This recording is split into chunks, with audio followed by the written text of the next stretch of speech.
Los Toba Mascoy, como su nombre lo indica, son resultado de la transculturación entre los Mascoy y los Toba-Kwom, de la familia lingüística Guaycurú. Habitan predominantemente en los departamentos de Presidente Hayes, Boquerón y Alto Paraguay.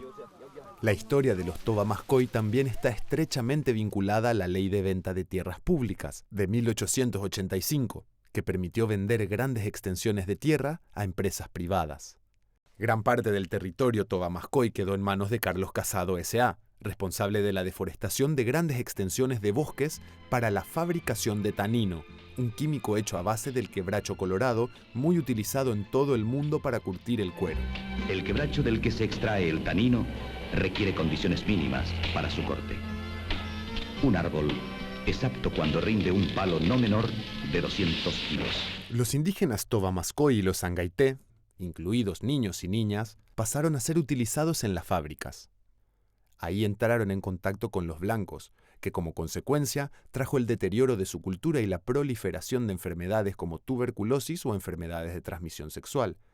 Eran pagados con poca comida y caña de la peor calidad, algunas veces mezclando alcohol de quemar con agua. Esto más tarde se tradujo a un etnocidio cultural. La situación llegó a tal punto de crisis que después de la promulgación de la Ley 904/81, indigenistas, antropólogos, misioneros y abogados empezaron los trámites legales para recuperar la tierra a favor de los Toba Mascoy. Esta movilización finalmente, el 3 de octubre de 1987, logró la expropiación de 30.000 hectáreas a la empresa Casado S.A. Hasta el día de hoy, la comunidad de Riacho Mosquito en Puerto Casado celebra cada 3 de octubre la recuperación de sus tierras ancestrales.